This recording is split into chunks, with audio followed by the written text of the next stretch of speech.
And our first Restless Royal that I've chosen to begin the series off with isn't by far the oldest or earliest example, but in terms of restlessness, definitely the most interesting one.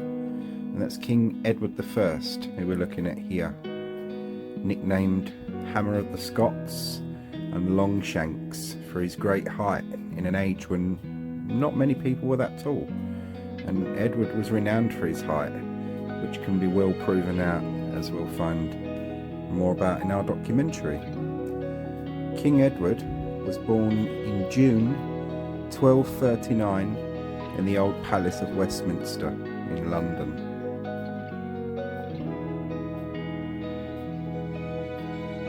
His first wife was Queen Eleanor of Castile, and she was his most beloved wife. Double-sided coin with King Edward, because he could be particularly fierce and brutal, but also very loving and pious. The love bit mostly was borne out with his wife. Here they're shown, King above and the Queen below. But this little image, dating from their time, from a Book of Hours, is unusual in itself, that they are shown kind of as dual monarchs, because not only did King Edward love his wife, but he also respected her word, decisions, and as we're going to see in a minute, one of the things that probably really bore out that love and respect was this. King Edward was a crusader king as well as a warrior king, and while on crusade with his wife, he took his wife with him, which was fairly unusual for the time. Edward liked the comforts of home, and Eleanor was one of them, so he took Eleanor with him. Anyway, upon retiring to bed in his tent one night, he was attacked by a fanatical Muslim man. Edward managed to kill the fanatic, but not before the fanatic had managed to swipe him a blow on the arm with a poisoned dagger.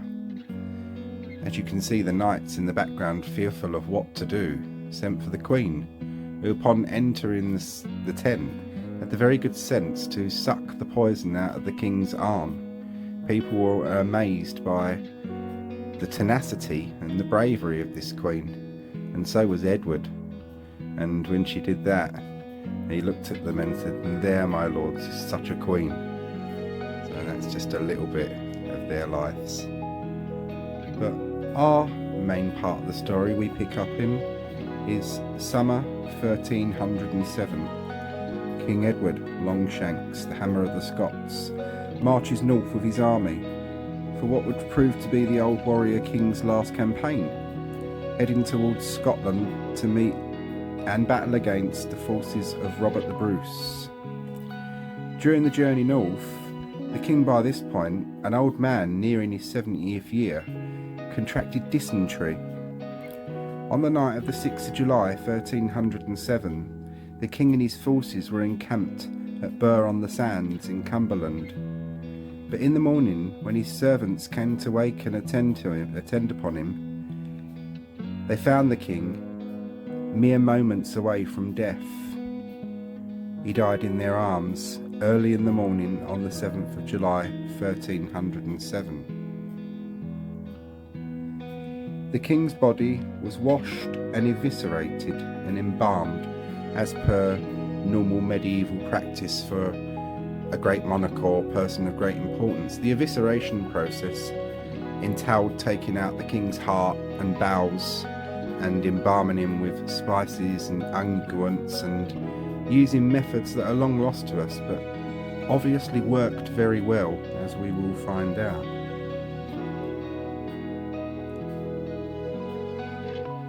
Then it was wrapped in cerecloths, waxed cerecloths, remember that.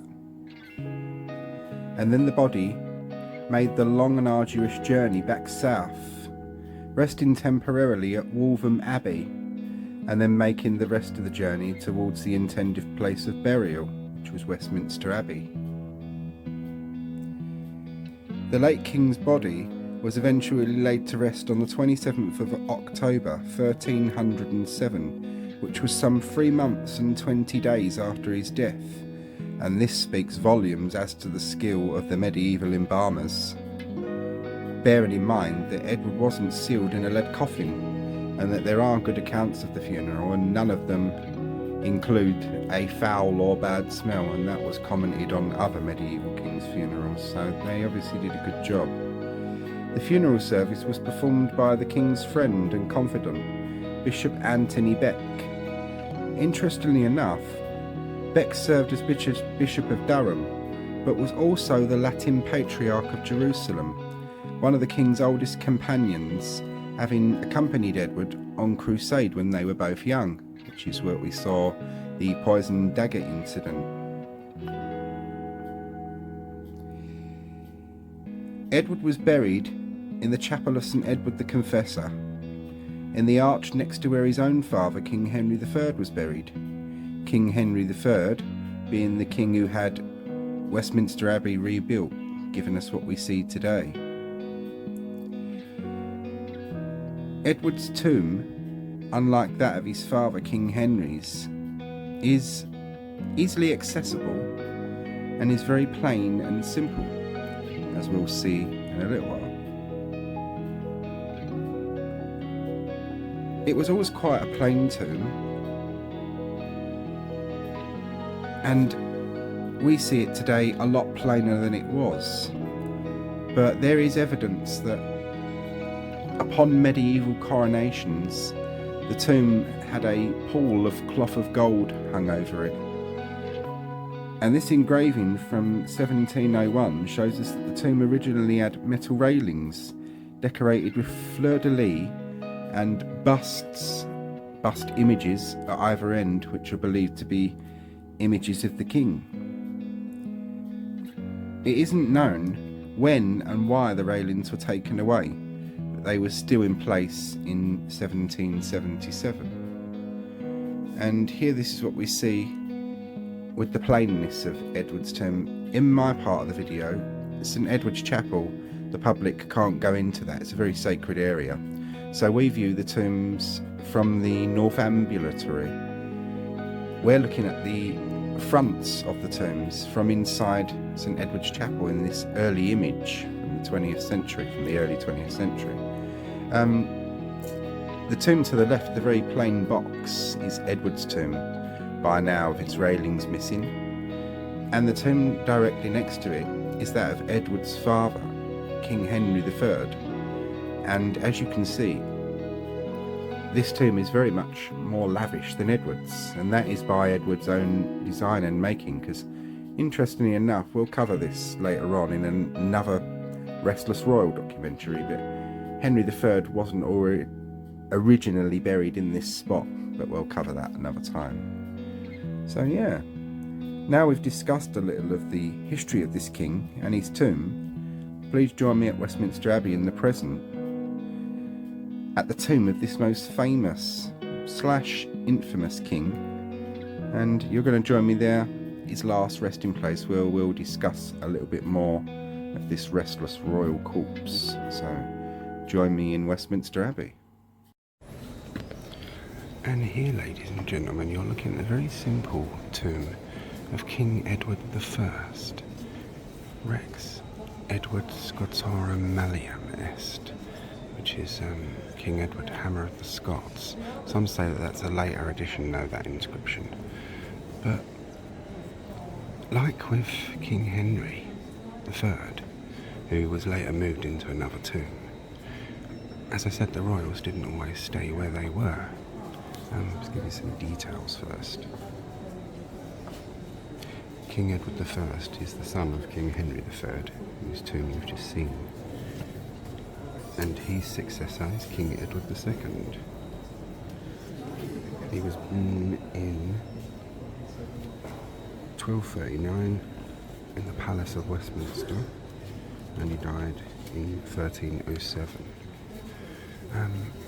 Yeah, the tomb is very plain for a reason, and that's, as I said, because this kings didn't always stay where they were, and this one particularly, by his own intentions, didn't mean to stay where he was, because in his own will he left instructions that if the country were to go to war with Scotland again, his body was to be taken out of the tomb and taken into battle. But that's one thing, and that never appears to have happened. But interestingly, King Edward has been taken out of his tomb several times, a good few times, especially in antiquity, because it's weird, like, basically a way of preserving someone in those days, because they had very long state funerals and lying in states and such like that, which, if you weren't sealed up very well, would become quite unpleasant for anyone nearby. So what they did, and the minute a king died or a monarch died, the immediate family and household would see the body, say farewell, and then the household servants or monks, whoever did the washing and cleaning, would clean the body. Then the body would be eviscerated, the bowels and innards would be taken out, and the body would be wrapped, in Edward's case, in several shrouds, really, that were waxed. So you're wrapped up in that and then sealed in wax, which beeswax is an antibacterial anyway, and would have created an airtight seal. And then laid in a stone coffin that is shaped like a human body, with a head shape in it, with a stone lid. Now, this king, in antiquity, he was taken out of his tomb several times, specifically so the royal body could be restored, not to life, but the wax sheets around it. Basically, it was like they were trying to create a mummy. They wanted to create a mummy of this man. They didn't want his body to rot, which it didn't, because all the sealing and the waxing and everything. As you'll see in another part of the video, this was actually done in the time of King Richard II, under that king's orders, that Edward I was taken out of his tomb for restoration, or whatever you want to call it, of the shrouds that surrounded the king. And that's basically what kept him, it's disgusting, but that's what kept him fresh. And yeah, that's our little story there. But then we pick up again in the 1780s. I'm going to take you to the 1700s, I think it was 1780s, when this tomb was opened, because they wanted to know, what did they mean in antiquity by restoring of the wax cloth or the cloths around the king? They just didn't know. So this was opened up, and this tomb is built very plain, probably for a specific purpose, because the lid is not sealed. It lifts up quite easily and comes off, and inside that box there is a stone coffin shaped like a human body, and it's got a head shape in it. So when they got the lid off, the top one, then opened up the inner stone coffin, they indeed found inside the remains of King Edward, pretty well preserved, very well preserved actually, in his coronation regalia and everything. So that is where I'm going to take you to now, back into history, into the latter part of the 1700s, and to the opening of this tomb. So join me there for that. There are surviving documents and evidence that shows us that after and long after King Edward's death, measures were taken to ensure that his body didn't rot and crumble into dust. The coffin of King Edward was on a good number of occasions in the Middle Ages opened, and his body underwent continual treatments towards its preservation. Most notably, this occurred during the reign of King Edward's great-grandson, King Richard II. And this is Richard II's tomb we're looking at here, the deposed king. King Richard gave orders to the treasurer and chamberlains of the king's household that there was to be renovation to the wax around the king's body, as hath heretofore been accustomed. So, which wording really tells us that this was, by the reign of King Richard, a regular and well-practiced custom. Similar orders were given in the reigns of King Edward III and also by King Henry IV. This odd practice appears to have happened to no other English medieval kings or queens, interestingly enough. One of the legends around King Edward I here is that in his lifetime he'd made his wishes known that when he died, he wanted his heart, which would have been taken out during the evisceration and embalming process, that he'd wanted that heart to be taken to the Holy Land and buried in Jerusalem, the holiest place on earth in those days and viewed as the centre of the earth because of its holiness. Heart and entrail burials were very common in the medieval era. Your heart and entrails might be buried in a completely separate place to the rest of your body. And apparently he'd made his wishes known that should England ever go into battles or campaigns against Scotland again, he wanted his remains taken from the tomb and carried into any future campaigns England launched against Scotland. The long-running and expensive practice of removing the late king's body from his tomb and restoring of his wax cerecloth shrouds, plus the fact that the tomb can be so easily opened and dismantled to gain easy access to the king's remains, may have been done in case his wishes should ever become necessary or a possibility. We'll never truly know if those were the king's last wishes and why his remains were treated in this peculiar way. What is known, though, is that the king's body and heart, although regularly removed from his tomb for the restoration process, has never left the confines of the abbey. So, no last pious heart burial for Edward in Jerusalem, and no great last ride into battle for those remains. Now, on to the last and most detailed opening of King Edward's tomb, which occurred by permission of the Dean and Chapter of Westminster Abbey, after Daines Barrington, who we're seeing here, a lawyer, antiquary and Fellow of the Royal Society, had campaigned since the year 1770 to have the tomb opened.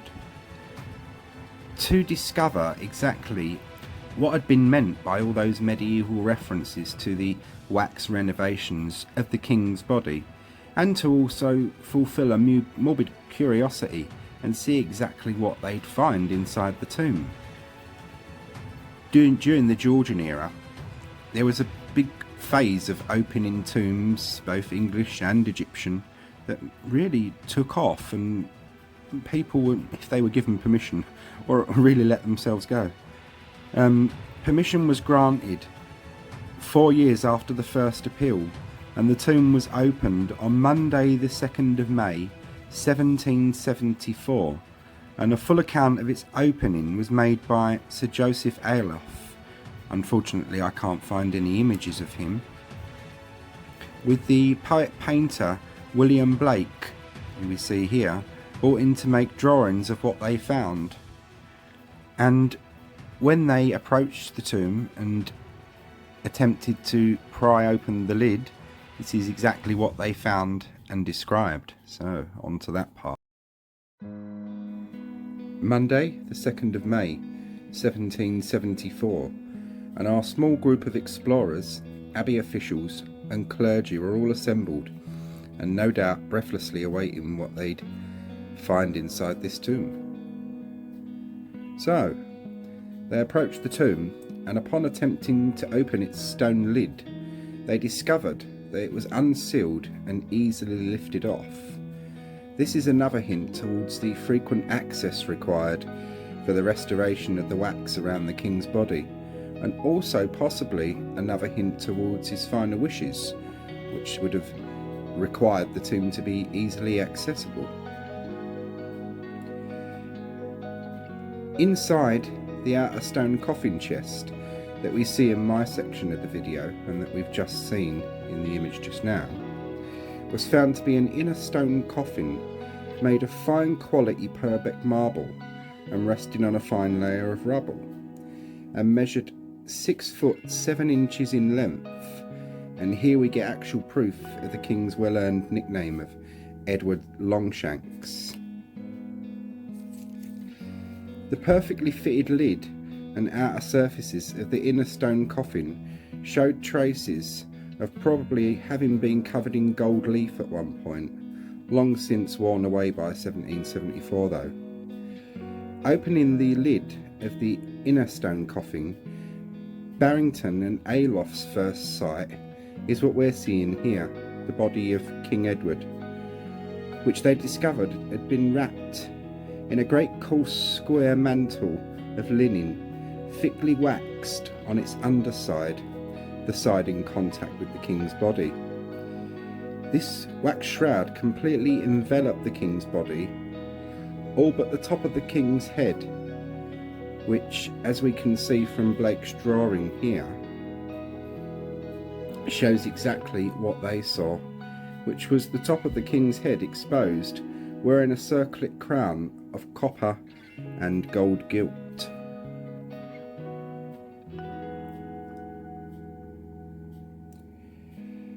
When they peeled open the waxed linen shroud covering the king's body, they were met with an extraordinary sight.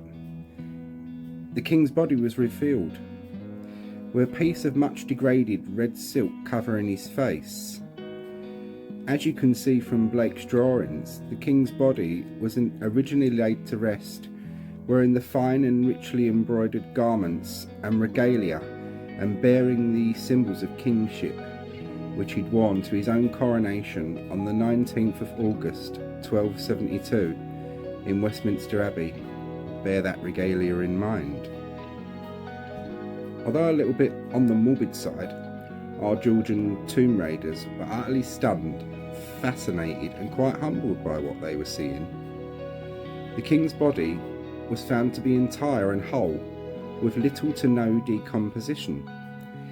Just a little dried and discoloured brown, chocolate coloured, Aloff states. They'd basically found and given us one of the earliest references of a medieval mummy. King Edward I, Old Longshanks. What a sight that must have been, eh? All observing were amazed as to the level of preservation of the king's body, which, apart from being a little shrunken, was found to be in amazing condition. When they measured the body, it was found to be some 6 foot 2 inches in height. Upon further exploration, they discovered that Edward's body itself had first been tightly wrapped and shrouded in an inner waxed cerecloth, leaving only the lower part of his arms and hands exposed. Then that tightly wrapped body had been richly garbed in his royal coronation robes, consisting of a tunic of red silk damask, over which was placed a priestly stole,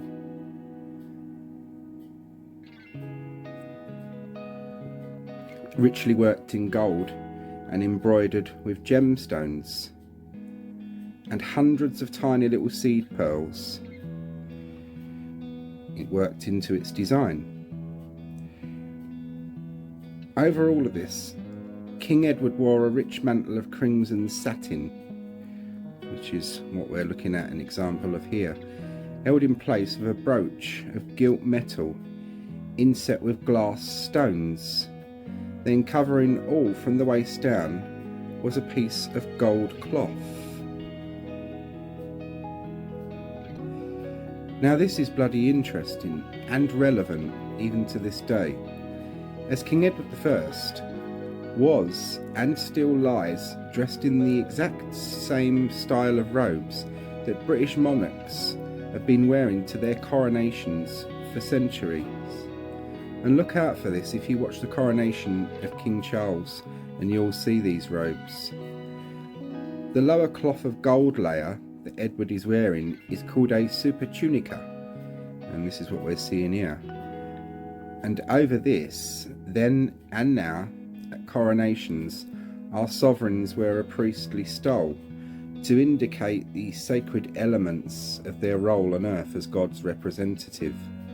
Then over that is worn the royal mantle, rich crimson satin and ermine in Edward's case, and on King Edward's head he wears a narrow circlet crown of gilt copper.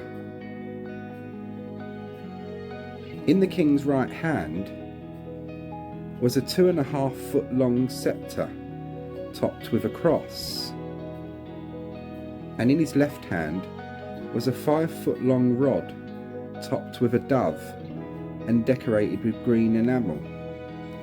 Still to this day, our sovereigns at their coronations are invested with a shorter sceptre topped with a cross and a longer one topped with a dove, which are 17th century replacements made to replicate and replace the original crown jewels destroyed under the protectorate of Oliver Cromwell.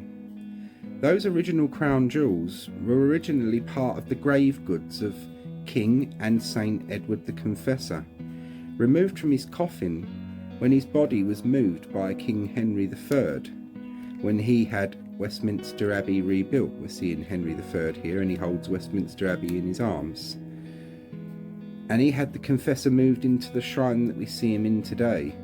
And those sceptres, imbued with the sacredness of King and Saint Edward the Confessor himself, were used at crownings of every monarch from Edward I, in our documentary here, who was the first king to be crowned and invested using the Confessor's Regalia, to King Charles I, who was the last king to be crowned with them. They carried such symbolic power and sacredness, and that's exactly why Cromwell wanted them destroyed, to break that sacred link to royalty and to St Edward the Confessor, because the Puritans didn't hold him with saints and Cromwell did not hold him with royalty. But that's a story for another time. So, the two sceptres we see grasped in the dead king's hands were made to replicate the originals, and those sceptres that we saw in our images of the dead king are the closest thing we'll ever see to the original sceptres of Saint and King Edward the Confessor. And these are the modern day replacements that were made when Charles II came back in, and enough was known about the old crown jewels to replicate them enough, the new ones, to try and make them at least look like the old ones. So, yeah. So, King Edward I, wrapped and dressed in his fine regalia, he would have worn the fine regalia he would have worn in his coronation, and then so carefully preserved by regular intrusions upon his royal rest, the last one being in 1774, when after those explorers they'd finished, they carefully sealed him back up into his tomb.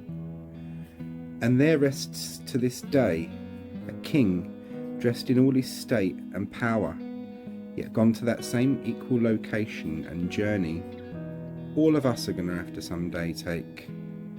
And that, my friends, is our first Restless Royal, King Edward I. I hope you all found this interesting.